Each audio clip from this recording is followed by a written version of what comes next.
আচ্ছা শাহাবুদ্দিন সাহেব, মিরাক্কেল ট্রি চিনেন? আর এটা তো সজনে গাছ স্যার। হ্যাঁ, সজনা গাছ, এটাই তো মিরাক্কেল ট্রি। আমি এই সজনা গাছকেই মিরাক্কেল ট্রি বলতেছি। উত্তরাঞ্চলের জনপ্রিয় তরকারি পেলকা রান্নার প্রধান পাতার গাছ সজনার কথাই বলতেছি। স্যার সজনে পাতা আপনি খান? হ্যাঁ, সজনা পাতা আমি খাই। সজনা পাতার অনেক গুণ আছে। কি কি গুণ আছে আমি সেই বিষয়টা বলবো না, কারণ আপনার যে ভিটামিনগুলো প্রয়োজন তার বেশিরভাগই এই সজনা পাতায় আছে। স্যার এটা কি কি রোগ সারায়? সরল থেকে জটিল সকল ধরনের রোগের মহৌষধ সজনা পাতা। আমি নির্দিষ্ট করে কোনো রোগের নাম বলতেছি না, কিন্তু আমি আজকে এমন একটি তথ্য দিব যা আপনার খুবই উপকারে আসতে পারে।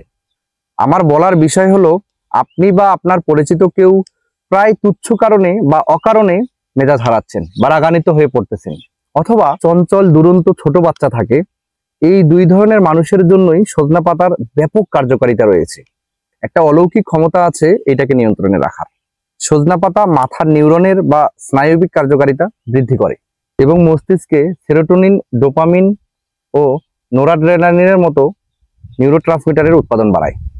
এই উপাদানগুলো মেজাজের বা রাগের ভারসাম্য বাড়ায়, আমাদের প্রশান্তির ঘুমের সময় বাড়ায় এবং মেয়েদের ইস্ট্রোজেন হরমোন জনিত যে মাইগ্রেনের ব্যথা আছে সেই ব্যথা সহনীয় পর্যায়ে রাখে।